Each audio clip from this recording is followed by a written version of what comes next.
Boa noite! Mais uma live aqui nossa do Rigor Científico para a gente falar de assuntos que são pertinentes à carreira acadêmica, para conversarmos sobre como é a vida do pesquisador no exterior, o que precisa fazer para conseguir uma vaga, uma posição no exterior, ou o que mais? Como eu posso me organizar e ordenar o meu currículo para conseguir uma vaga, uma posição no exterior? O que eu posso fazer para enriquecer o meu currículo? Realmente é benéfico essa experiência no exterior? É tudo maravilhoso como a gente imagina que seja ou a gente pensa que é? Quais são os prós? Quais são os contras? O que tem de vantagem? O que tem de desvantagem? Como é ser um brasileiro pesquisando lá fora? Né? Então, tudo isso a gente vai conversar com uma parceira aqui do Rigor Científico. Então, para quem já acompanha, a gente sabe que ela é nossa colunista periódica lá do nosso site, a Maíra Bica. A Maíra é uma conhecida minha já de longa data, a gente se conheceu durante o doutorado. E ela vai falar aqui para vocês um pouco sobre a experiência dela no exterior e atualmente ela está numa posição no exterior. Ela está atualmente trabalhando com uma pesquisa relacionada com neurocirurgia da dor lá na Johns Hopkins University. Então, ela tem um know-how bem grande, porque ela fez doutorado sanduíche em 2 períodos, ela fez um pós-doc no Brasil, fez um pós-doc fora do Brasil por 2 anos, agora ela está em outra posição. Então ela tem bastante expertise para falar com a gente sobre isso. E eu acredito que a gente pode trocar ideias bastante interessantes com ela. De repente até pegar algumas dicas se alguém tem uma pretensão de ir para o exterior ou realmente se alguém ainda tem dúvida. Será que eu vou? Será que não? Será que compensa? Eu acredito que essa conversa de hoje vai ser bastante esclarecedora. Só esperar a Maíra entrar aqui. Eu vi que ela já entrou na live. Só aguardar ela solicitar para participar comigo. E aí a gente começa a nossa conversa. Se alguém tiver perguntas sobre, quiser deixar aqui já pra gente conversar nos comentários.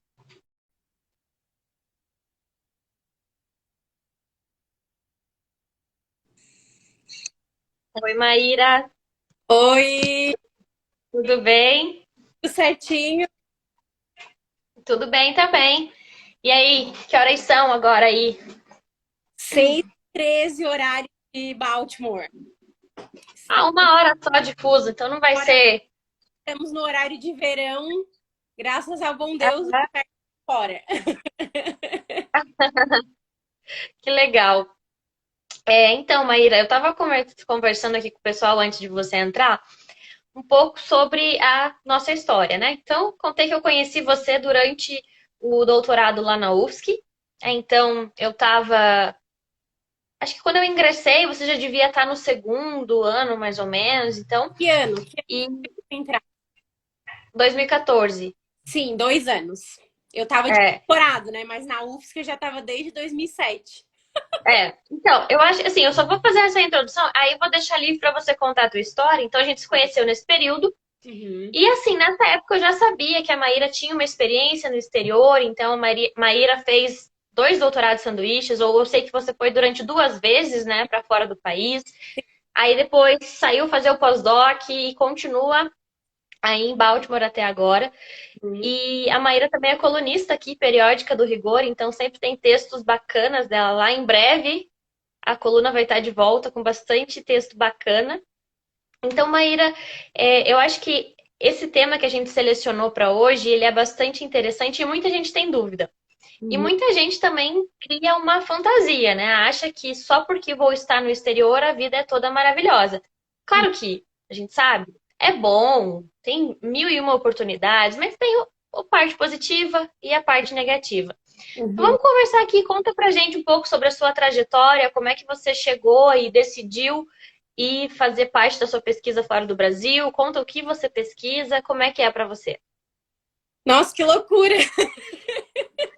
Fazer esse resumo assim rápido, porque a história é longa, mas Eu acho engraçado, né, Marissa? Porque eu já recebi essa pergunta várias vezes em diferentes contextos, assim, para entrevista para jornal ou alguma palestra que eu dei, porque esse é um tema bem, realmente bem de curiosidade, assim. Tu não és, vocês do Rigor não são as primeiras pessoas que me pedem para falar sobre isso. Inclusive, ano passado eu participei de um evento de tecnologia, informação e ciência que eu palestrei só sobre isso. Então, assim, foi bem legal. É Bacana. uma curiosidade, né?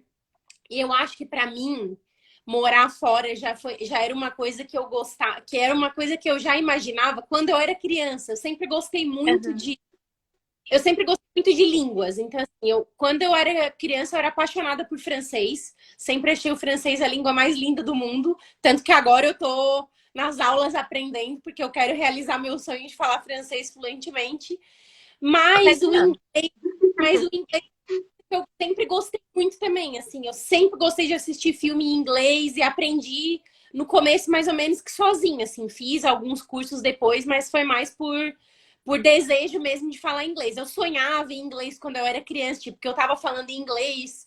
É aquelas coisas do imaginário, né, que tu nunca vai explicar. Aham. Então, sempre, eu sempre curti, sabe, falar outras línguas e ter outras experiências e eu acho que eu não escolhi a profissão por causa disso, mas vendo que na Aham. profissão que eu escolhi isso era cabível, para mim foi maravilhoso, assim, foi uma junção de duas coisas que eu gostava muito, né? Eu acho que eu não Uhum. faria uma coisa, olhando hoje para minha carreira, eu acho que eu não faria uma coisa que eu não tivesse a oportunidade de sair, porque eu acho que não Aham. combina com o meu estilo. Então, assim, sempre curti a ideia de morar fora, de a falar outras línguas, sabe? De explorar o mundo. É Aham. desse nível.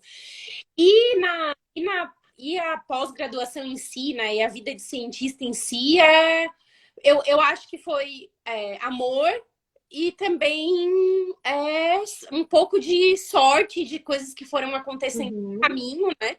Porque quando eu entrei, eu sou farmacêutica, né? Então eu me formei pela UFSC em farmácia.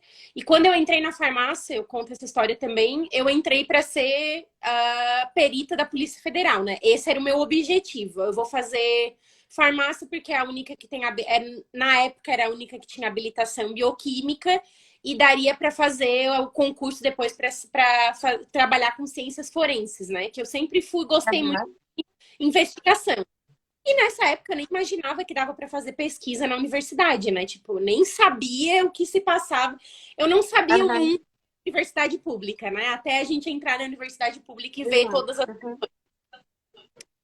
E aí, quando eu descobri que eu pude fazer pesquisa na UFSC, enquanto eu estava na graduação, eu aproveitei, né? Fiz essa seleção para esse estágio de iniciação científica. Passei nessa seleção e comecei meu estágio, amei, adorei, achei o máximo, era tudo aquilo que eu sempre imaginei, pensei, nem precisei virar perita para fazer investigação, já estou fazendo investigação Aham. agora. Para que eu quero ser perita mesmo? Qual que é o Esqueci. foi uma mudança de trajeto assim meio eu digo que foi uma mudança feliz, porque eu conheci a pesquisa, eu me apaixonei e eu falei: "Ah, é isso que eu quero fazer".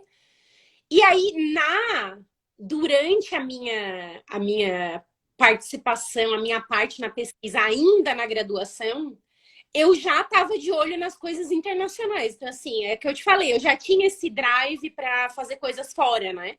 Então, assim, ó, Uhum. eu não esperei a graduação e o mestrado e o doutorado para fazer uma coisa fora. Não, o meu primeiro congresso internacional eu ainda estava na iniciação científica, apresentei meu pôster em inglês, botei a cara a Ah, tapa, legal. falei, quero ir lá, eu quero ver como é que é.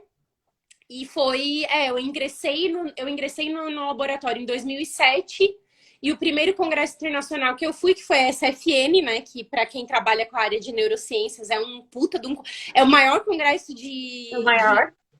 de neurociências do mundo, né? É um dos maiores congressos dos Estados Unidos, né? A maior sociedade que existe.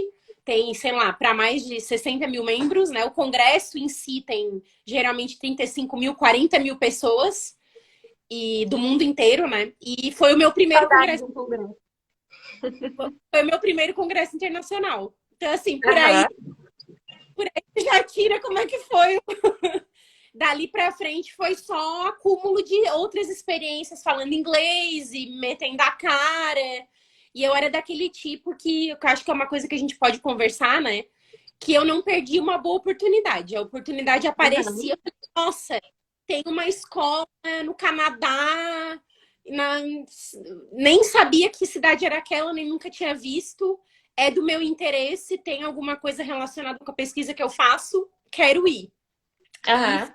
caramba, pedindo ajuda, né? Tipo, o primeiro congresso que eu fui, esse que eu falei que foi em 2009, eu recebi a bolsa do PIBIC, né? A bolsa era R$ 300 e a gente podia pedir ajuda para congresso e eu lembro que a ajuda para congresso na época era R$ 100. Então, tipo assim, o congresso era internacional, né? Tá Óbvio super, que ajuda. que Excelente, né? Óbvio que R$ 100 não ia fazer grandes diferenças, mas eu falei, gente, R$ 100 é melhor do que R$ 0. Eu vou juntar Sim. de da onde eu puder. E eu lembro que eu ganhei esse auxílio, porque nunca ninguém tinha pedido auxílio no PIBIC para ir para congresso para fora, porque geralmente era sempre no Brasil, né? E é assim, né? A gente vai juntando de onde dá, né? Para conseguir realizar os sonhos, eu acho. Uhum, é verdade. Esse foi o começo. E assim, é bacana isso, porque é algo que eu acho que é importante a gente sempre deixar claro aqui, né? Que um grande, não vou dizer empecilho, assim, mas algo que é muito importante quando você pensa em sair do Brasil é que você tem que, pelo menos, dominar ali o outro idioma. Porque é muito difícil se você sair não falando pelo menos o inglês, que é a língua básica da ciência ali, né? Então eu acho que Uhum. a primeira dica, vamos deixar assim, dessa nossa conversa, é investir num segundo idioma, principalmente no inglês. Sim, era uma coisa que eu já gostava, como eu falei, né? Eu já gostava desde nova, então assim, eu ouvia a minha técnica para aprender uma língua diferente é ouvir a língua. Isso funciona para mim. Aham. Não funciona para todas as pessoas, mas assim, né? Se você tem uma barreira, se você acha que né, tá difícil, quem sabe a minha dica ajude, né? Ouvir o idioma. Por mais que eu não saiba todas as letras, por mais que eu não saiba todas as palavras, por mais que eu não tenha totalmente conhecimento, a gente tem que ajustar o ouvido, né? Eu acho que mais importante do que saber falar é saber entender quando alguém fala com você naquele idioma, né? Porque isso, Uhum. é, mesmo não falando perfeitamente, a pessoa que fala outra língua, ela vai fazer de tudo para te entender. Só que tu tem que entender o que ela tá te falando também. Então, assim, eu acho a parte do Sim. listening, né, a parte de escutar, tão importante quanto a parte de falar, se não mais. Na minha opinião, é mais importante. Então, todas as línguas que eu tentei aprender, que não foram muitas, né? Eu aprendi o inglês quando eu era mais nova, assim, mas não foi assim.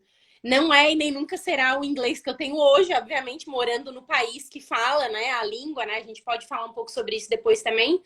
Mas assim, eu aprendi o inglês, agora estou aprendendo francês e aprendi um pouco de espanhol também. Nunca levei muito adiante porque não uso muito espanhol, mas assim, sei para sobreviver, né? Mas a minha dica Uhum. é ouvir a língua. Quando eu estava aprendendo inglês, eu ouvia muito música e rádio. E é a mesma coisa que eu faço com o francês agora. Eu ouço muita rádio francesa, deixo lá tocando, tô fazendo as minhas coisas, boto fonezinho de ouvido e fico ali treinando, né, o ouvido. Ah, hoje eu entendi, sei lá, 3, 4 palavras. Amanhã eu já entendi 6 palavras. Depois de um mês, tu se surpreende com a quantidade de palavras que tu consegue reconhecer por Aham. ouvir repetidamente. E eu acho que, eu não sei pra você, mas uma coisa que me ajudou também bastante, né, tanto no inglês quanto agora com o francês, foi assistir filmes e séries. E assim, por exemplo, agora, né, você tá tentando o francês, até sei lá, há uns anos atrás, era muito difícil a gente ter acesso a filme estrangeiro que não fosse falado na língua inglesa, né? Sim, Então, hoje em dia a gente tem bons filmes franceses, italianos, alemães, etc. Então, se você quer, por exemplo, aí você pode escolher, coloca lá o catálogo da Netflix, procura, tem muita coisa bacana, né? com toda certeza. Com toda certeza. As limitações são menores, né? Eu lembro que quando eu queria aprender francês, que eu era criança, eu vi os filmes do Gerard Depardieu, né? Que era filme de 1.500 anos atrás, que era o que tinha disponível na locadora. Mas Uhum. era isso que dava. E acho importante comentar também, Marissa, que assim, ó, que tu falasse de investir na língua, né? Eu acho que sim, tem que investir na língua, mas eu também acho que a pessoa não pode colocar isso como uma barreira, como uma limitação. Por quê? E eu falo isso de uma perspectiva de como eu me vi quando eu me mudei para cá a primeira vez e o que eu vejo de outros brasileiros que estão se mudando para cá e o que eu vejo de outros estrangeiros que moram nos Estados Unidos, né? Eu vou falar do inglês, que é a língua que eu falo hoje, né? Que é a minha língua do dia a dia. Uhum. Sim, acho que aplica-se para qualquer língua estrangeira do país que você vai morar. O brasileiro é muito. A gente é muito detalhista. E a Aham. gente não quer. E eu tô falando da gente porque eu era assim. Eu não queria só falar inglês, eu queria falar inglês perfeitamente, como um nativo fala, né? Uhum. E isso é uma bobagem. Assim, ó, hoje eu olho para mim de, sei lá, de 10 anos atrás e eu digo, gente, como essa ideia é nada a ver, sabe? Que viagem, que viagem. Porque, assim, o que importa para as pessoas que você convive aqui no seu trabalho, né? No seu convívio social, o que você for fazer fora, o que importa para as pessoas é que elas entendam o que você está falando. Se você está falando Uhum. isso com sotaque, se você está falando isso, se a palavra era para ser pronunciada da maneira X, mas tu não falou exatamente naquela pronúncia, pouco importa. Eles entenderam a mensagem, é isso que tá valendo, entende? E eu Uhum. vejo em comparação a outras nacionalidades, né? Porque eu trabalho com indianos, eu trabalho com israelenses, eu trabalho com chineses, japoneses, assim, tem gente do mundo inteiro, tipo, tem para todos os gostos, né? E nenhum deles, nenhum, se importa com o jeito que tá, com como que eu tô soando, né? Como que a minha voz, ai, será que eu tô falando certo? Não, ninguém tá nem aí. Eu estou falando o que eu preciso falar, você está entendendo? Sim, é isso que importa. Então, assim, eu tô falando isso porque eu acho que sim, a gente precisa investir na língua e depende de cada pessoa, sendo perfeccionista ou não, né? Eu sou uma pessoa, eu me considero perfeccionista, então eu gosto de investir na língua porque gosto de falar Aham. corretamente, mas eu não acho que isso precisa ser uma limitação para a pessoa sair do país. Ou Sim, seja, concordo. eu entendo um pouco de inglês, mas eu não sou totalmente fluente. Eu não vou conseguir uma boa posição nos Estados Unidos. Errado. Com Uhum. certeza vai. O que importa é o domínio do que você faz, pelo menos na área da ciência, né? O Sim. chefe, as pessoas que estão trabalhando contigo, elas pouco vão se importar se tu fala uma palavra errada ou não. Se o teu trabalho tá bem feito. É isso. Tipo, não tem Exato. muito que. Eu Não tem acho muito o que que correr. isso, da gente gostar de querer falar perfeito, é algo que vai para todo mundo, assim, né? Eu lembro quando eu saí para fazer o doutorado de sanduíche lá na França, eu fiz um bom tempo de curso de francês, acho que fiz um ano e meio antes de ir, mas nunca estava do jeito que eu queria que ficasse, porque eu queria que soasse lá francês perfeito, como se nunca desconfiassem que eu fosse uma estrangeira.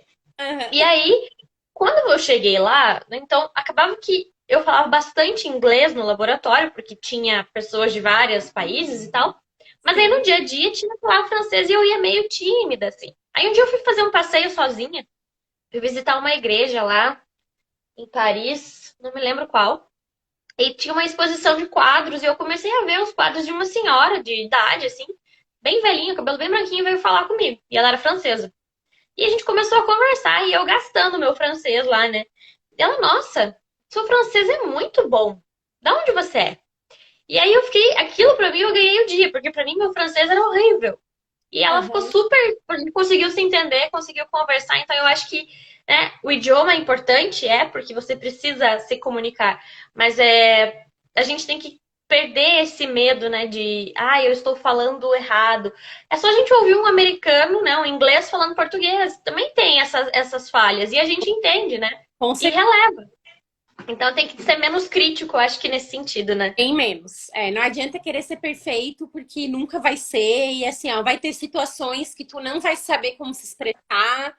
E isso é uma coisa assim, ó, natural. Não é porque tu tá morando há um mês no país. Assim, eu Sim.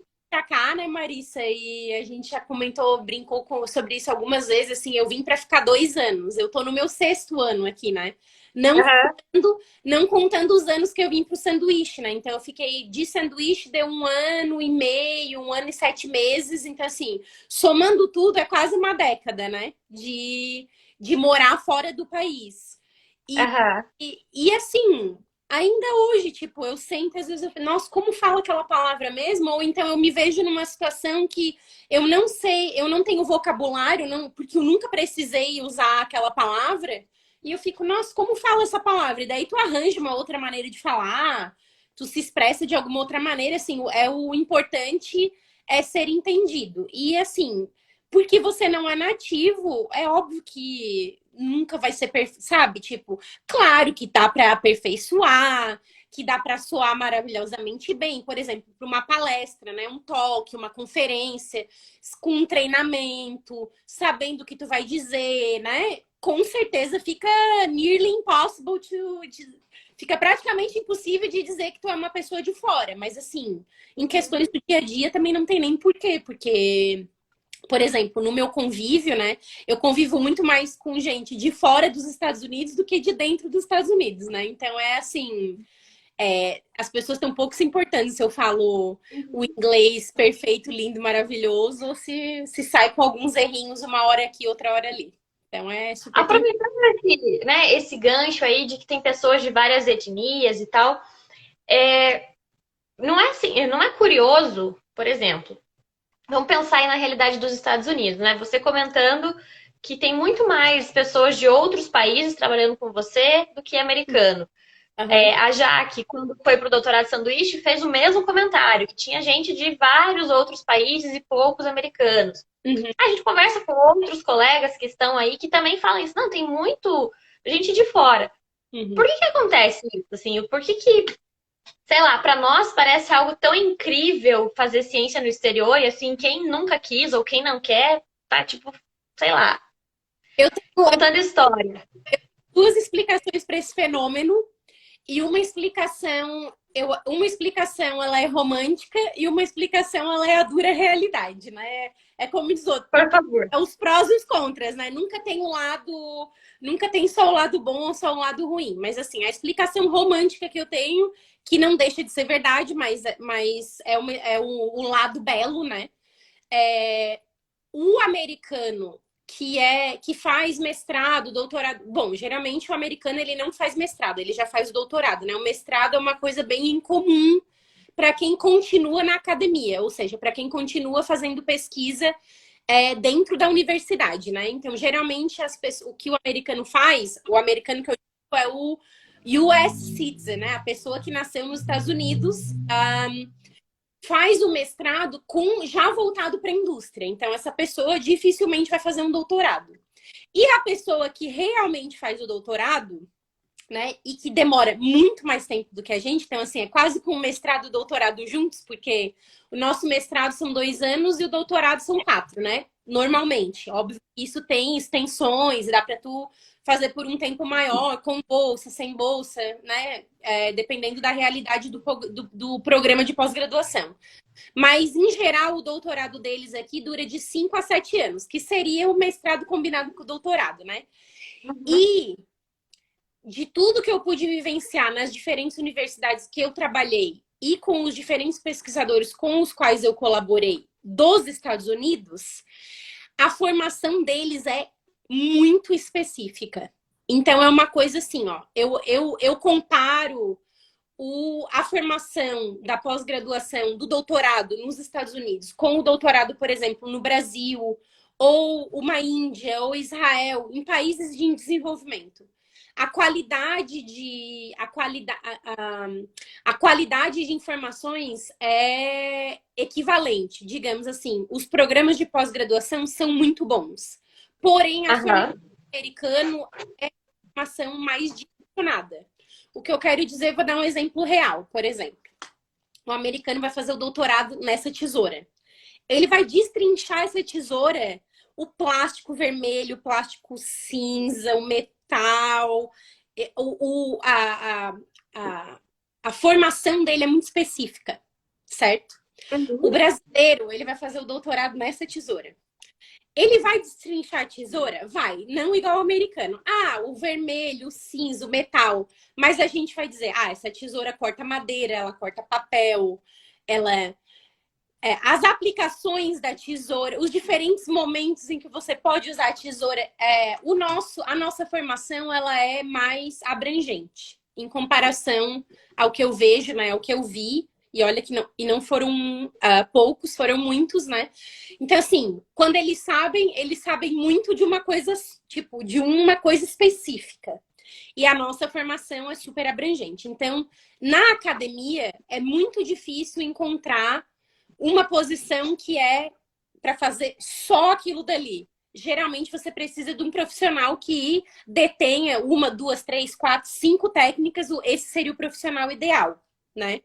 Então, assim, na Uhum. versão romântica, eu acho que os países de terceiro mundo têm programas de pós-graduação que são mais abrangentes, não por, até diria, não porque é um diferencial do país. Eu acho que pela condição de infraestrutura e de verba também do próprio país, né? Então, assim, tu vai seguindo o que tu tens, né? Uhum. Basicamente. Essa é a visão romântica. Agora, a visão dura, nua e crua, né? Que é que o americano ele não quer estudar 8 anos para receber um salário que o pós-doc ganha aqui nos Estados Unidos. Que pra gente que vem de um país de terceiro mundo, né? Um país em desenvolvimento, é um puta salário. Nossa, tu nunca imagina esse salário comparado a um salário, né, equivalente por uma posição equivalente no país, não existe. Então, assim, e isso não é só para o Brasil, né? Isso daí, de novo, é para outros países em desenvolvimento e outros países que têm muita concorrência. Por exemplo, a China é um país de primeiro mundo, né? Não é, não é primeiro mundo, mas assim, em questão de tecnologia e ciência, está mais avançado Uhum. do que o Brasil, né? Porém, existe muita gente. Então, assim, o povo está se estapeando para conseguir. Então, para eles, vir para os Estados Unidos é uma vantagem, porque é uma chance de aparecer, né? Mas Sim. de maneira real, nua e crua, o americano não acha esse salário atraente. Então, assim, é Uhum. muito difícil encontrar um americano que vai querer ficar depois para o pós-doutorado para receber o salário que se paga para um pós-doutorado nível zero, começando aqui nos Estados Unidos, né? Óbvio que depois, com especialização, com o fato de você migrar de visto, né, para um visto de trabalho, porque quando você vem para o pós-doc, inicialmente é um visto de treinamento, né? E daí depois você migra para um visto de trabalho que te dá mais, que te dá mais gabarito para também brigar por um salário melhor, né? Então, assim, Entendi. tem várias questões não românticas no fato de existirem pessoas, muitas pessoas de fora fazendo Uhum. na academia. Certo. E como é que foi pra você assim? A primeira vez que você foi pra ir, tirando o congresso, mas assim, pra morar mesmo, foi no doutorado sanduíche. Isso. Foi. Eu vim para cá a primeira vez em 2009, que foi, né, que foi meu primeiro congresso. Daí depois disso eu vim ainda mais duas vezes para esse mesmo congresso em duas cidades diferentes. Então tive mais duas experiências com o inglês fora do país, né? Além disso, eu fui Uhum. para as três escolas antes de fazer o sanduíche, três escolas no Brasil que eram também em inglês, então assim, me forçando a falar inglês. E aí, quando eu apliquei para o doutorado de sanduíche, eu já apliquei com essa ideia, porque eu já tinha tido essas experiências fora, eu já tinha visto os níveis dos congressos fora, os tipos de trabalho que os pesquisadores fora fazem, né? E daí, assim, é impossível tu não comparar, né? Tu olhar e dizer assim, meu Deus, eu estou trabalhando com isso e eu poderia estar fazendo muito mais com outras tecnologias, com outras oportunidades. Então, assim, isso foi, eu digo que sair do Brasil enquanto eu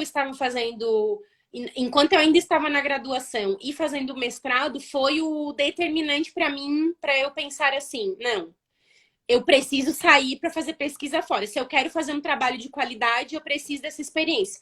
E foi por causa dessas experiências fora que eu apliquei para o sanduíche. E aí eu consegui Uhum. na minha primeira aplicação. E aí eu vim, fiquei um ano, aí estendi por mais 2 meses depois, e depois eu consegui retornar com bolsa do programa para terminar os meus experimentos nos Estados Unidos. Então, assim, foi todo um processo, mas a primeira vez foi 2013, que foi quando eu saí, Uhum. eu estava iniciando o segundo ano do doutorado, quando eu saí para a Uhum. primeira vez. E qual foi, assim, a sua primeira percepção, a sua primeira experiência, assim, fazendo pesquisa fora do Brasil? O que é parecido? O que é diferente? Ah, foi uma loucura, sabe? Porque é um show é um mix de experiências, né? Não é uma experiência só na pesquisa, né? É uma troca de vida, né? Nessa época que eu vim fazer o sanduíche, eu comecei a escrever um blog, né? Porque eu tinha tantas experiências no laboratório e fora do laboratório, eu queria compartilhar isso com algumas pessoas, né? Tipo, de repente alguém que Uhum. na mesma dúvida, né, de querer sair do país ou não. E eu lembro que uma vez que o último, quer dizer, a minha história com a escrita já é antiga, né, Marissa? Já tenho vontade Uhum. de escrever faz tempo. Eu ia E eu, comentar isso, mas eu não quis te interromper. e eu lembro que o último capítulo que eu escrevi pro blog, o título do meu texto era Uma vez eu viajei e nunca mais voltei.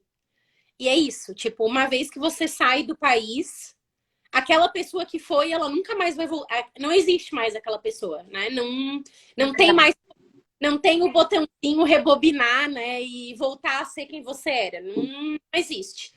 É Então verdade. eu que a primeira coisa, quando eu me mudei, a primeira coisa foi em relação à temperatura, né? Tipo, a questão do clima. Eu lembro, isso é uma memória vívida, assim, ó, quando eu cheguei em Chicago pela primeira vez, fazia 11 graus quando eu cheguei. Frio pra E eu caramba. cheguei com a minha mala, né? Eu só tinha minha mala, então eu cheguei com a minha mala, peguei o metrô, fui até o lugar onde eu ia morar sozinha de metrô com mapinha, porque naquela época não tinha, né? Telefone, Google Maps, não tinha nada disso. Tipo, era na língua, né?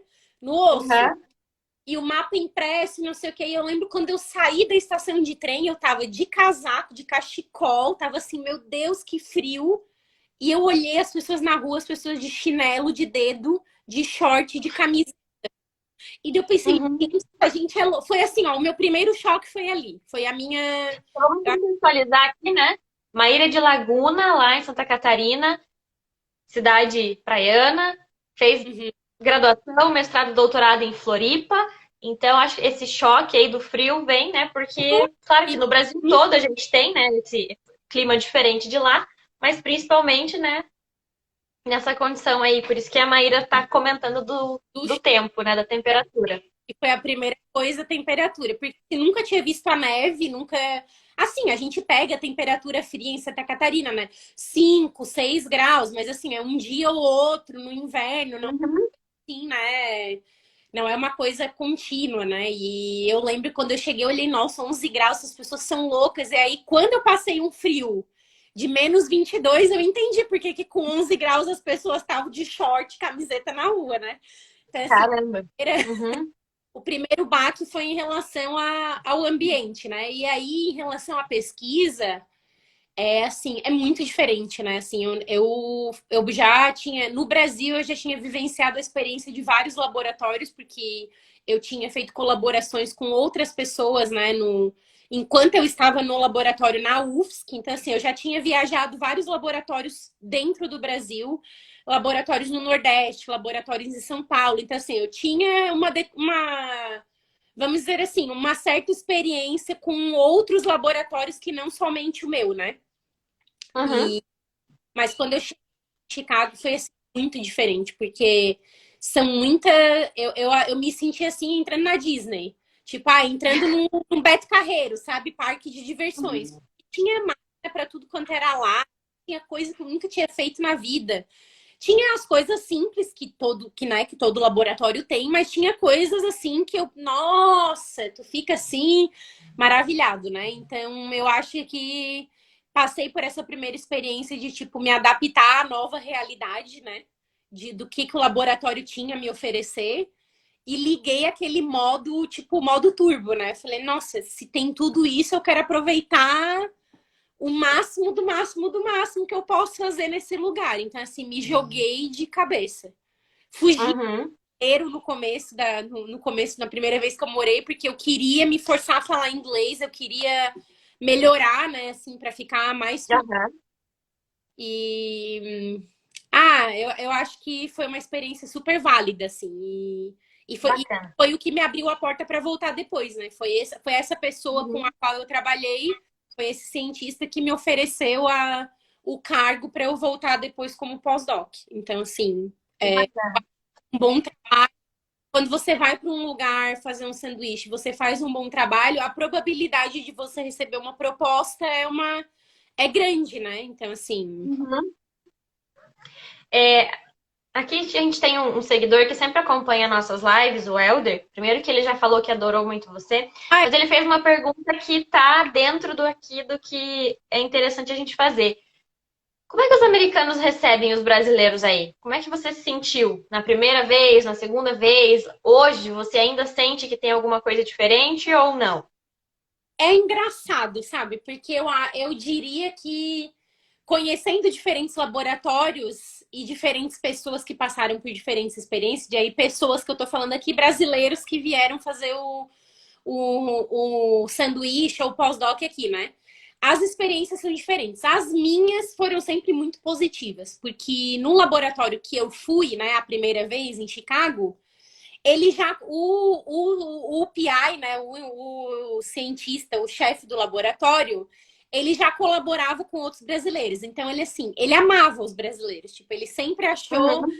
Cheguei num ambiente que era totalmente assim. Eu fui super bem-vinda. Ai, a cultura de vocês é muito legal.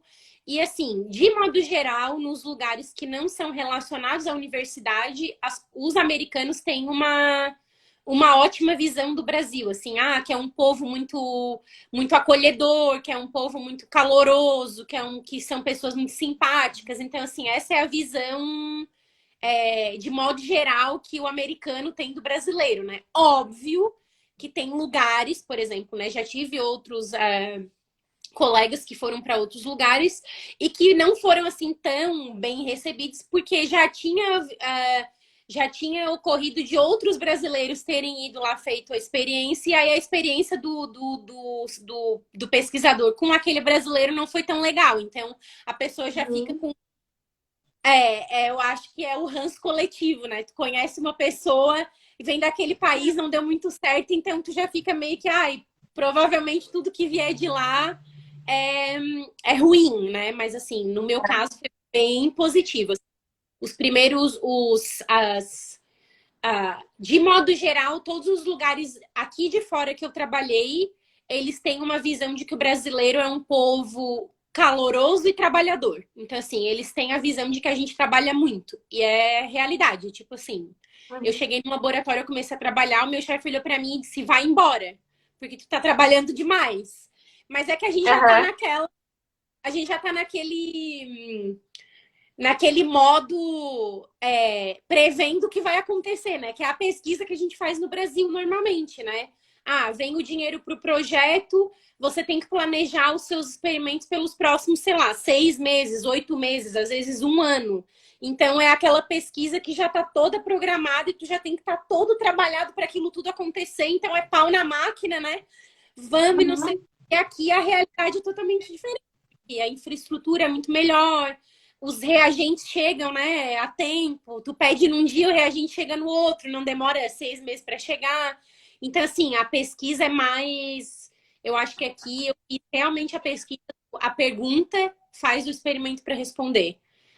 Aí vê o resultado do experimento, faz a próxima pergunta, faz o experimento para responder, que é a ciência de modo cru e Aham. é a hipótese, fazer a pergunta e fazer o experimento para responder.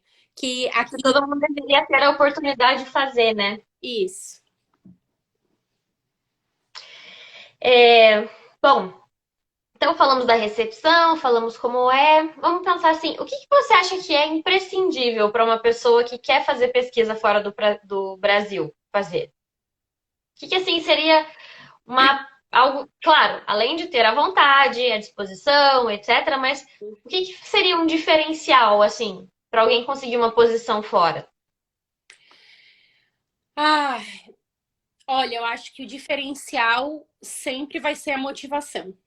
Eu acho que é bem clichê eu dizer isso, mas assim, as pessoas, os PIs, né, os pesquisadores que vão te contratar, eles querem pessoas motivadas para trabalhar, como qualquer empregador. Sim.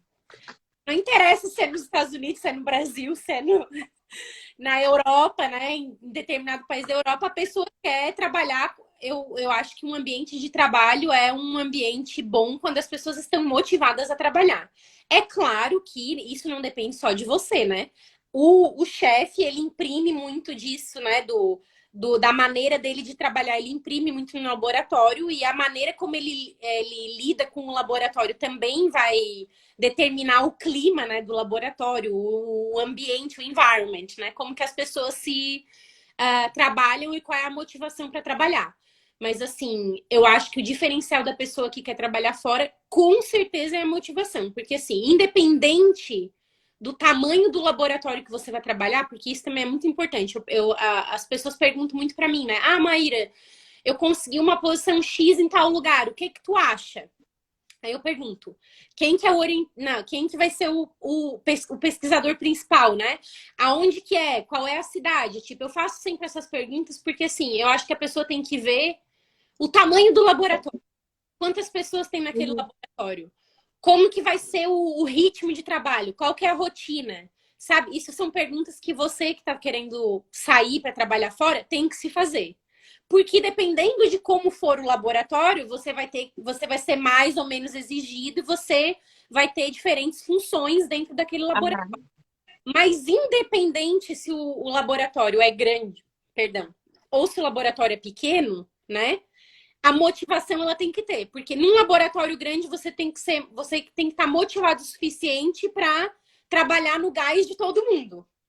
E num laboratório pequeno, você tem que estar motivado o suficiente para levar o laboratório adiante sozinho, né? Não sozinho, mas assim, você ser o gás para o laboratório. Então, assim, eu acho que o ingrediente principal é a motivação. E eu acho que isso é como eu falei, para qualquer trabalho, né? Então. E, assim, existe, né, a possibilidade de falar que eu não sei como é que tá hoje essa oportunidade das pessoas saírem durante a pós-graduação para o exterior. Eu acho que deu uma reduzida aí nessas possibilidades. Se eu não me engano, eu estava voltando ano passado, alguma coisa. Apesar que com a pandemia também ficou um pouco difícil, né? Mas, assim, tem a possibilidade de você ir com bolsa do Brasil, por exemplo, seja fazendo doutorado sanduíche, ou vai fazer o doutorado pleno, né? Ou parte do pós-doc fora, por exemplo. Ou você pode ir já com uma posição dentro de alguma instituição, de alguma universidade aí, Sim. né? Aí você, como é que faz para aplicar direto aí? E eu acho assim também, Marissa, além disso, uma coisa que as pessoas pouco sabem e que, assim, ó, eu usei muito na minha época que eu tava, tipo, na pós-graduação, é assim, ó, aplicar para fundações.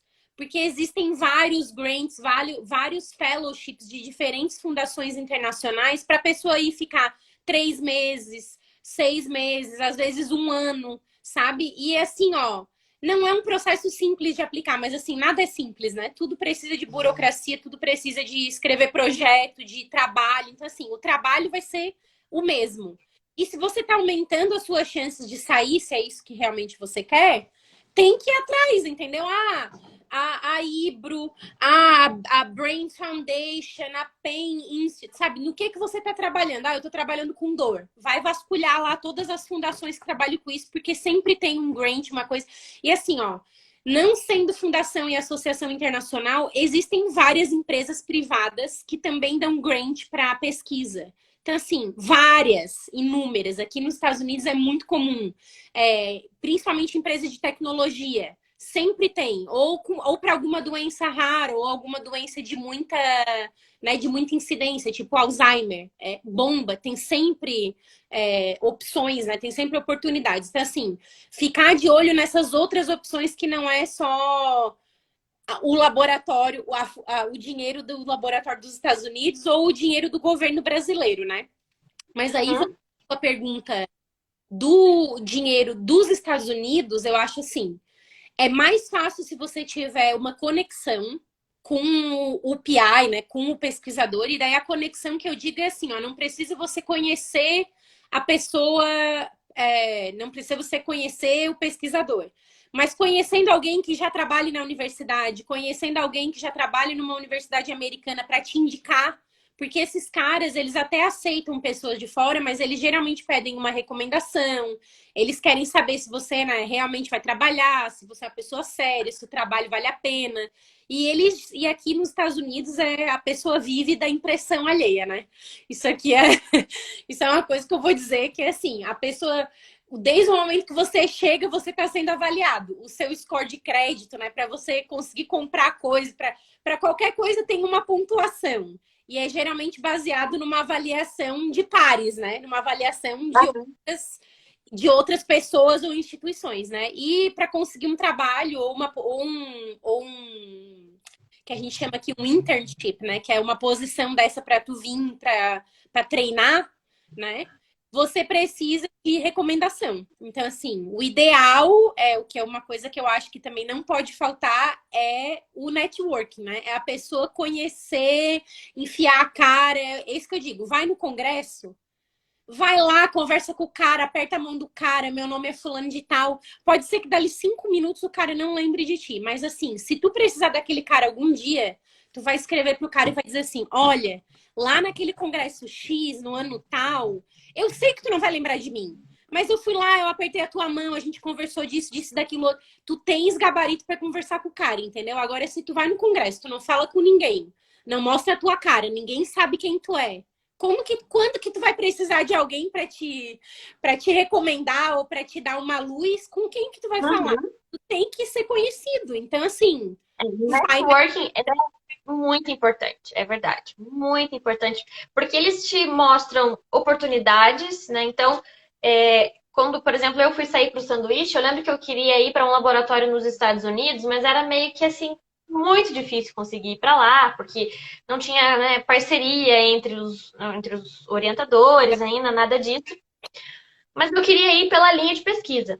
E aí, o meu orientador conhecia outros pesquisadores lá na França. E aí eu consegui essa oportunidade de ir fazer a pesquisa na linha que eu queria, em outro lugar, por conta do networking. E realmente foi assim. Encontrei a supervisora num congresso, conversamos, trocamos ideia, o que você vai fazer, por que você quer ir para lá, enfim. O networking é muito importante, algo que a gente sempre fala aqui no Rigor, quando a gente está falando sobre a ciência, né? Então, que quando a gente está falando sobre ciência com outras pessoas, a gente está fazendo networking. Por exemplo, nós duas aqui, né? A gente está trocando ideia, está conversando, as pessoas estão acompanhando, isso é uma espécie de networking, porque um dia, quem é a Maíra? Quem é a Marissa? E tu Isso não é bem bacana. sabe gente que eu já conheci fazendo live. Porque as pessoas entram na live, daí, ai, Maíra, eu vi aquela live, não sei o que, não te conhecia. O Elder que tu falou. Eu acho que a primeira vez que eu o conheci foi numa live do Rigor e a gente se fala de vez em quando, troca ideia. Pô, é uma legal. Nunca conheci a pessoa, sabe? Não Uhum. conheci a pessoa pessoalmente, né? Mas a gente já tem uma conexão, já tem uma conversa, já tem interesses em comum. Então, assim, aproveitar as oportunidades e não deixar passar. Porque, por É. exemplo, o cara que eu fiz o sanduíche, né? O cara que eu escrevi, eu falei pro meu orientador, né? Cheguei pro Calixto e disse, ó, eu quero fazer o doutorado sanduíche. Isso assim, antes de entrar no doutorado. Eu quero entrar no doutorado, eu quero fazer o doutorado, mas eu quero viajar para fora. Daí o Calixto, aquela coisa, não, porque isso não serve para nada, vai perder o teu tempo, não sei o quê, e vai desandar as coisas do projeto, porque geralmente as pessoas que saem, elas não fazem nada do projeto delas, elas fazem do projeto que está acontecendo lá no laboratório onde elas vão. E nananã, ararararará, tentou me convencer a não ir. Eu falei, não, professor, eu só vou fazer o doutorado aqui se o senhor concordar que eu aplique o sanduíche. Do contrário, eu já vou fazer o doutorado fora total. Era essa minha. Eu já fui com essa visão, né? E aí eu lembro que quando eu apliquei pro sanduíche, eu apliquei no meu primeiro ano de doutorado. Quando eu apliquei pro Ciências Sem Fronteiras, na época, eu tinha 6 meses de doutorado. E eu já tinha trabalhado aqui, né? Eu já estava dado para 2 anos, porque eu estava, tipo, naquela. Eu falei, aqui é aquela história que eu falei, né? A gente já vai programando o doutorado. No final do mestrado, eu já estava programando os experimentos para fazer meu doutorado. E Aham. eu lembro que eu me inscrevi para o Ciências Sem Fronteiras. E naquela época não precisava colocar a pessoa com o laboratório, né? Tipo, tu tinha que mandar o projeto, tudo. Se fosse aprovado, daí tu tinha que dizer para onde que tu ia e aí o cara tinha que te aceitar, obviamente, né? E aí eu lembro que quando eu recebi a resposta, 6 meses depois, dizendo que o meu projeto tinha sido aprovado, não sei o que que eu fiz? Eu escrevi para o pesquisador ali de Chicago, que foi o primeiro, né? O que abriu a porta para mim. E eu falei para ele assim: olha, eu já leio todos os teus artigos, tipo assim, porque a literatura de Alzheimer é impossível não ler os artigos dele. Então, assim, parece que eu já trabalho no teu laboratório, de tanto que eu leio os teus artigos. E a gente se conheceu numa escola em 2011. Eu tinha ido para uma escola que foi em São Paulo, foi uma das melhores escolas que eu já fiz. Eu tava no último ano do mestrado. Falei, ele era palestrante nessa escola. Eu falei, a gente se conheceu em 2011, naquela escola, tal. Eu sei que tu não vai lembrar de mim, porque tu conhece muitas pessoas, nananã. Mas assim, né? Aí, o que que eu fiz? Eu bati foto com ele naquela escola, eu bati foto com o aluno dele na época, que era aluno de doutorado dele. Bati várias. Então, só, mandei um e-mail, mandei as nossas fotos. Circulei ele nas fotos, porque a gente não tinha fotos juntos, né? Mas a gente tinha fotos da escola, né? Então circulei ele, circulei eu. E daí eu falei, já te conheci, tu já me conheceu, a gente trocou uma ideia e eu quero muito fazer experimento no teu laboratório, eu consegui o financiamento e só tô pendendo da tua aprovação. Não demorou um dia para ele me responder. Pode vir. Aham. Ai, que legal. Então, assim, é um. Primeiro que o cara, a pessoa que está nos Estados Unidos, né? Eu vejo assim, o pesquisador americano, que é chefe de laboratório, para ele dizer não para um pesquisador que está vindo com o funding, é praticamente impossível. Porque, assim, para ele, é uma pessoa a mais trabalhando no laboratório que ele não está pagando, sendo realista, né? E Uhum. conhecimento no laboratório, novas ideias, né? Então, assim, para ele é win, win, win, win. Tipo assim, não tem nada a perder, né? O que esse Uhum. cara tem a perder? A não ser que ele tenha realmente tenha tido uma experiência negativa com outras pessoas. Mas, assim, a probabilidade do cara dizer sim é muito grande. Agora, se o cara já te conhece, tu já tem uma conexão, a probabilidade é maior ainda, né? Então, assim, working forever. Tem que ter. A gente tá falando aqui de muita coisa bonita, né? Tudo bom, assim. E eu acho que uma coisa que a gente tem em comum, a gente nunca conversou sobre isso, mas Uhum. é que a gente, assim como você, eu não tive nenhuma experiência negativa no doutorado de sanduíche, na minha experiência fora. Assim, a gente sabe que tem muita gente que passa E por dificuldades, que enfrenta uma barra, enfim, que, né? Mas assim, digo por sorte, enfim, só só coisa boa. lembranças de experiências positivas. Uhum. Mas não é assim para todo mundo. Não. Como que a gente. Vamos conversar aqui um pouquinho sobre como é que é a concorrência aí entre as pessoas dentro do laboratório. Existe realmente essa concorrência? Como é Uhum. que é a cobrança? Você tem um horário de trabalho fixo ou você que determina de acordo com os experimentos, de acordo com a pesquisa que você está fazendo? Uhum. A rotina de trabalho, né? Você, enfim, como é que é toda essa parte mais, vamos dizer assim, mais chata da coisa? Olha, depende do orientador, quer dizer, depende do chefe, né? Do pesquisador principal, e depende do tamanho do laboratório, que é aquilo que eu falei lá no início.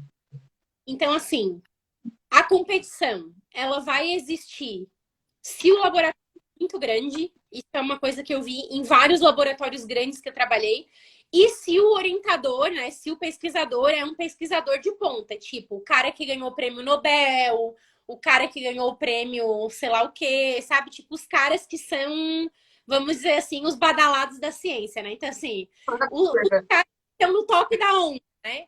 Geralmente esses caras eles têm muito dinheiro, então o laboratório é grande, gigantesco, e eles têm muitas pessoas trabalhando. Então, assim, a competição dentro desse lugar, ela vai ser maior do que num laboratório que tem 6 pessoas trabalhando. Porque geralmente esse cara que é PI desse nível, né, aqui, ele é um cara que tem, sei lá, 10, 12, 15 pós-docs. Então, assim, esses pós-docs são as pessoas que vão gerir o laboratório para ele, porque muito provavelmente ele não está no laboratório quase nunca, está sempre viajando, ou dando palestra, ou, né, fazendo o dinheiro acontecer, né? Que a gente diz, né? Rolling over, tipo, trazendo mais dinheiro para o laboratório, captando fundos para poder fazer. Uhum.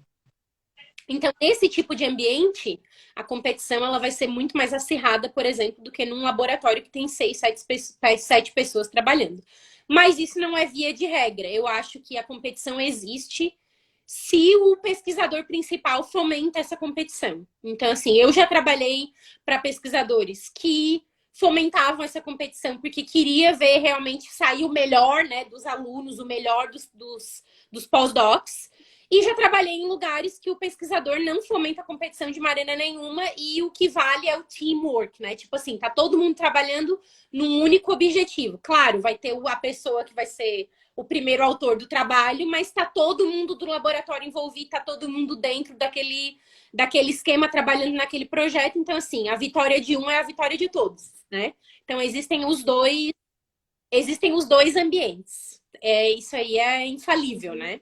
O laboratório que eu trabalho agora é totalmente teamwork, tipo, adoro. Não existe essa competição louca, enlouquecida para quem é melhor, quem que faz mais, não. É todo mundo faz parte do time e todo mundo tá ali lutando para ganhar.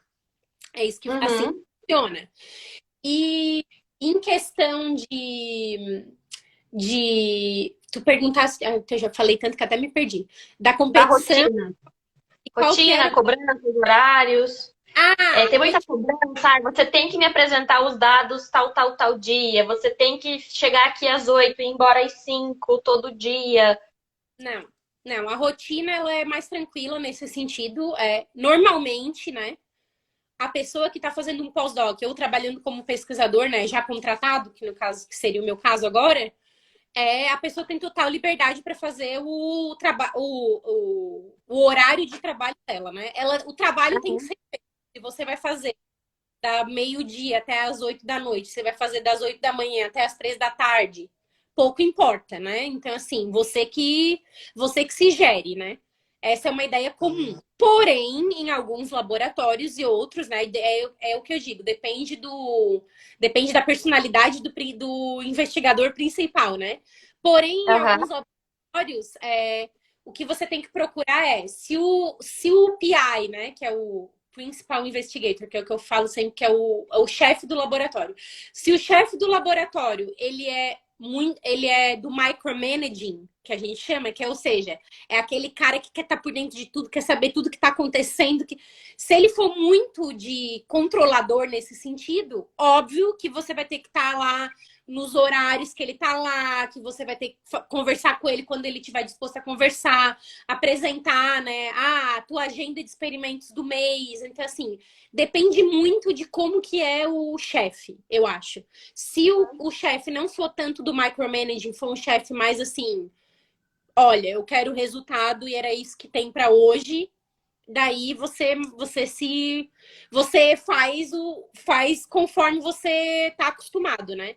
Eu acho que as duas coisas funcionam, tá, Marissa? Porque assim, a minha personalidade é bem assim do macro, sabe? Do macromanaging, ou seja, eu odeio que fique alguém em cima de mim me perguntando, isso, aquilo. E eu não funciono dessa maneira. Eu preciso de uma liberdade para trabalhar. Então, meu chefe, ele não, de micromanaging, ele não tem nada. Então, o nosso casamento, ele é perfeito, porque ele quer isso aqui feito e eu faço aquilo e mais 3 coisas no meu tempo e tudo funciona perfeitamente. Top. Só que eu também conheço várias pessoas que não têm a minha personalidade e que se ficam muito soltas, elas não sabem o que fazer. Tipo, meu Deus, o que é que eu vou fazer Uhum. agora? Que são pessoas que têm uma personalidade que precisa de uma certa cobrança, né? Não cobrança no sentido, eu quero isso pra ontem, mas cobrança no sentido, vamos fazer uma reunião semana que vem? Vamos ver como que tá aquele projeto? Vamos ver como tá aquele andamento? E aí as pessoas que têm essa personalidade realmente com um chefe que faz o micromanaging, aí é o casamento perfeito também. Então, assim, não tem. Eu acho que não tem bom e não tem ruim, depende da personalidade da Ainda pessoa vou ter e que interromper um pouquinho, porque faltam 6 segundos para a live acabar. 4, 3, 2, 1. Pra gente ir concluindo, então, o Instagram deu uma trolladinha aqui na gente, né? Voltou a restringir 1 hora só para as lives. E como a gente tem muita coisa para falar, a Maíra tem muita bagagem para compartilhar com a gente. Vamos continuar mais um pouquinho. Abrimos mais uma aqui, pessoal, até o pessoal ir chegando. Maíra pode vir pra gente concluir as nossas ideias e conseguir falar tudo que precisamos sobre o assunto. A Maíra já.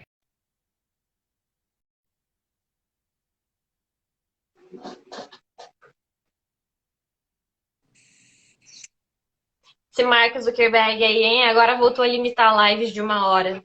pois Acabou a é, pandemia em 1 hora Isa. só.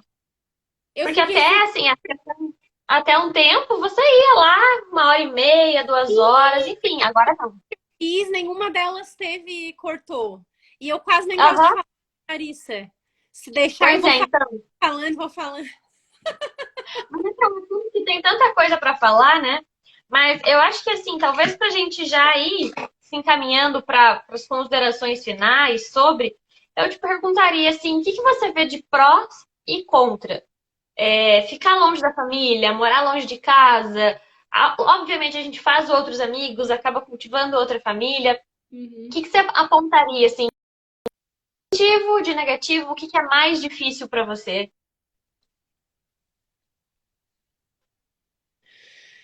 Ah, olha, essa eu acho que é a pergunta que resume tudo, né? Por que que a gente vem, né? Porque, se não Aham. fosse bom, a gente não viria. Mas eu acho assim, de prós, vamos começar com os prós. Porque eu acho que a galera, quando a gente lançou a, o folhetim da live, né? O povo tava, que contra que tem? Meu Deus, não tem contra nenhum. O- os, as, as Uhum. opiniões se dividiram, né? Eu acho prós, com certeza, é aquilo que eu falei, né? Uma vez que a gente. O que eu escrevi no meu blog em 2014. Quando a gente vai, a gente não volta nunca mais. E é uma experiência muito engrandecedora, né? Assim, você passa a observar. Você passa a observar certas coisas do seu dia a dia com outros olhos, né? Assim, a mentalidade muda, a Eu acho visão. que não só o profissional, né? Né? O lado pessoal a gente cresce muito. Eu tô falando da gente como pessoa, né? Não tô falando de profissão aqui, não. Eu tô falando assim, a gente começa a avaliar a nossa própria cultura, os nossos ensinamentos, os nossos valores, os nossos privilégios, né? Porque às vezes a gente acha que a gente não tem, mas aí quando a gente vai morar fora, a gente vê que tem, e tem muitos, né? E Uhum.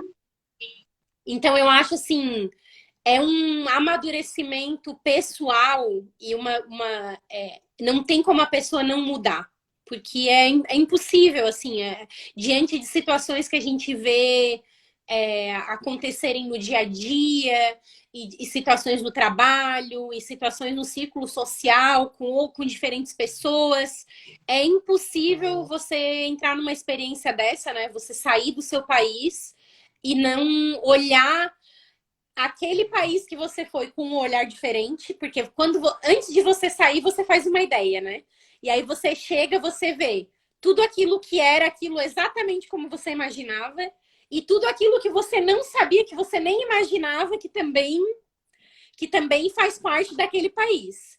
E eu acho que em relação ao país de origem também, quando a gente sai e aí a gente não olha para o país de origem mais do mesmo jeito que a gente olhou quando a gente morava nesse país. A gente aprende a ver as coisas boas e as coisas ruins que a gente nem imaginava que tinha também. Então, assim, Uhum. são muitas novidades, eu digo, né? É um aprendizado muito grande. Então, assim, como pró, eu vejo o engrandecimento pessoal, o engrandecimento profissional, eu não vou nem discutir, né? Porque foi para isso que eu saí. Então, assim, Uhum. meu objetivo quando eu saí do país foi eu quero melhorar profissionalmente, eu quero aperfeiçoar o meu inglês, eu quero aperfeiçoar as técnicas que eu sei trabalhar, eu quero estar competitiva no mercado de trabalho, dentro do Brasil e fora do Brasil também. Então é para isso que eu tô indo, né? Então, assim, isso aí essa daí eu não vou nem gastar muito o meu verbo. Então, assim, tem vários Uhum. prós, né?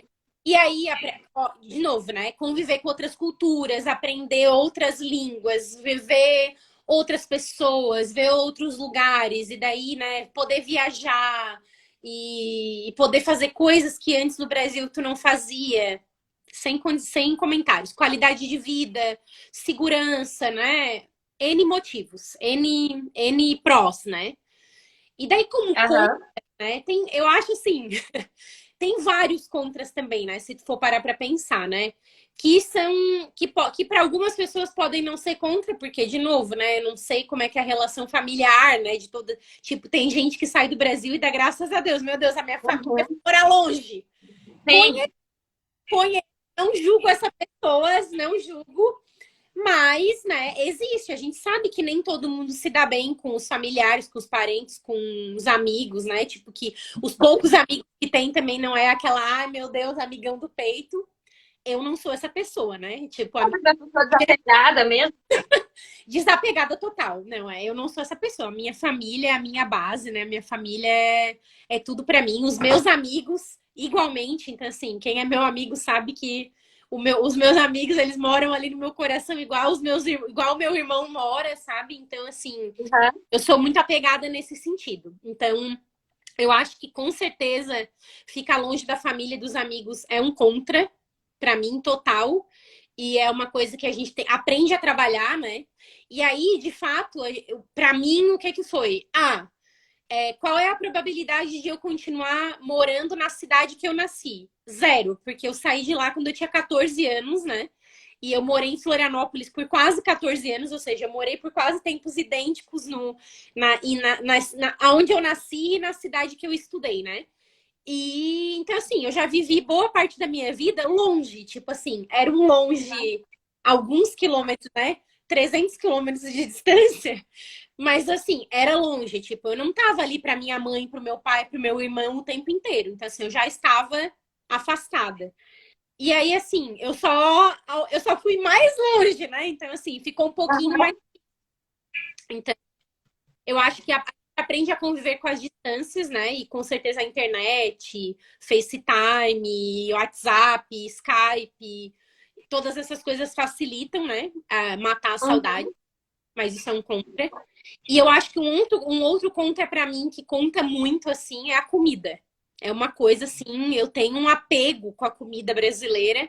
E assim, ó, não é nem a comida de cozinhar, porque eu cozinho muito, eu gosto muito de cozinhar, então assim, para mim eu não tenho essa dificuldade de ai, não sei, ai, que vontade de comer aquele feijão. Eu sei fazer o feijão. Ai, que vontade de comer Uhum. aquele, eu sei fazer. Então assim, tendo os ingredientes, beleza, pão de queijo, pão tudo. Tipo, eu não tenho nenhum problema com as coisas de Uhum. cozinhar. O meu negócio é a fruta, porque eu sou apaixonada por fruta. Então, assim, ó, levantar de manhã e saber que eu não vou comer aquela manga, aquela banana, aquele abacaxi com aquele gosto de fruta, para mim é um contra muito grande, é uma decepção ferrenha, né? E assim, de Uhum. novo, tem gente que não é nem um pouco apegada a isso, né? Que tipo, que não tem problema nenhum. Mas pra mim é uma coisa que eu sinto muita falta, assim. É uma coisa que, quando eu vou pro Brasil, é uma coisa que eu aproveito e eu faço todo dia. Tipo, todo dia eu como 3, 4, 5 frutas se me deixar, porque é uma coisa que faz muita falta. Então, assim, Uhum. eu diria que a comida e estar distante são contras. E eu acho assim também que em certos pontos, em certos momentos da vida fora, você deseja que você tivesse no seu país. Por exemplo, quando você vai lidar com um perrengue. Pô, lidar com um perrengue no Brasil é uma coisa, mas lidar com um perrengue nos Estados Unidos é uma outra coisa totalmente diferente. Então, tipo assim, Aham. problema em casa, tem que chamar o encanador. Pô, é um inglês que tu vai ter que gastar de novo, é o que eu falei. No começo, tu foge desse tipo de coisa porque tu não quer, né? Te desafiar Aham. a falar palavras que tu não sabe. Então, assim, pode ser bem. As pessoas não se preocupam muito com isso, mas pode ser bem desafiador lidar com situações do dia a dia num país que não é o seu, né? E Sim. eu acho que nos Estados Unidos em si, não, aí, assim, não tô falando por outros países, porque os países são diferentes, né? Mas, assim, nos Estados Unidos em si, eu ainda acrescentaria um outro contra, que é a caristia dos procedimentos em relação à saúde. Então, assim, para quem tem um bom seguro de saúde, é muito maravilhoso, mas assim, o seguro nunca cobre tudo, então assim, você sempre paga uma porcentagem, né, do Uhum. procedimento que você vai fazer. E os procedimentos são caríssimos. Então, assim, ó, coisas no Brasil que a gente faz de graça no SUS, né? O Aham. preventivo, a exame de sangue, sabe? Coisas que parecem muito simples. Assim, um raio-x que tu vai no postinho e faz. Aqui as coisas são muito caras, mas assim, ó, muito Uhum. caras. Dentista. Fazer uma limpeza no dentista. Eu brinco, né? Eu vi aí um pouco atrás, quando a gente estava na live anterior, né? Que o Instagram cortou, a minha dentista entrou, eu ia dizer, nossa, que saudade que eu Aham. tenho. Porque a gente brinca muito que, assim, as coisas são exageradamente caras. É uma coisa, assim, absurda. Vacina, sabe? Vacina é caro. E daí tu paga a vacina, tu paga para aplicar a vacina. Então, assim, Tu a gente paga a seringa, paga a agulha, paga o algodão, paga o álcool, paga tudo. tudo, tudo. Então, assim, é aquilo que volta naquilo que eu falei, que a gente aprende a valorizar certas coisas do Brasil que a gente não valoriza quando a gente mora no Brasil e tem acesso, né? Então, assim, eu contaria isso como um contra também. Tipo, as pessoas aqui que não têm acesso ao seguro de saúde, que não têm acesso a uma saúde garantida, que pelo menos 50% daquela conta o seguro vai pagar, elas fogem do médico, né? Então, as estatísticas aqui de problemas de saúde são muito maiores do que no Brasil, porque as pessoas evitam o médico para não gastar, né? Uma, Sim. uma andadinha de ambulância é uns US$ 600 no mínimo. É, imagina, né? Só pra você. Você nem curtiu o passeio, né? Nem Não, curtiu o passeio. não, é engraçado. É. Maíra, Então, foi acho um prazer falar com você, trocar essa ideia. Tem muita coisa para contar. A gente é muito feliz, assim, é muito contente com essa parceria do Rigor Científico com você, por conta de toda essa sua experiência, o seu expertise na área da ciência, a sua capacidade de escrever aqueles textos que cativam para as pessoas lerem e saberem sobre a ciência. E muito bom poder contar com né, com a sua participação nessa live de hoje. Então, as portas do Rigor estão sempre abertas para você. A gente gosta muito dessa parceria. E quem sabe, de repente, né, você não resolve escrever um texto um pouco diferente do que você está fazendo para nós lá, contando, vamos dizer, transcrevendo esse assunto da nossa live.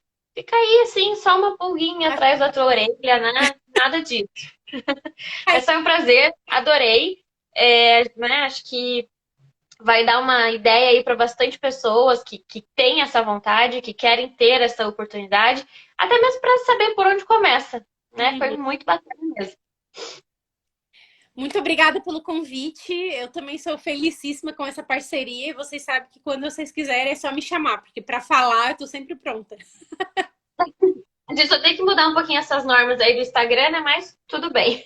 Mandar um e-mail já pro Zuckerberg. Vou ativar o meu networking aqui. Dizer para ele, tem Isso cara aí, que é verdade. Pra você tá mais perto.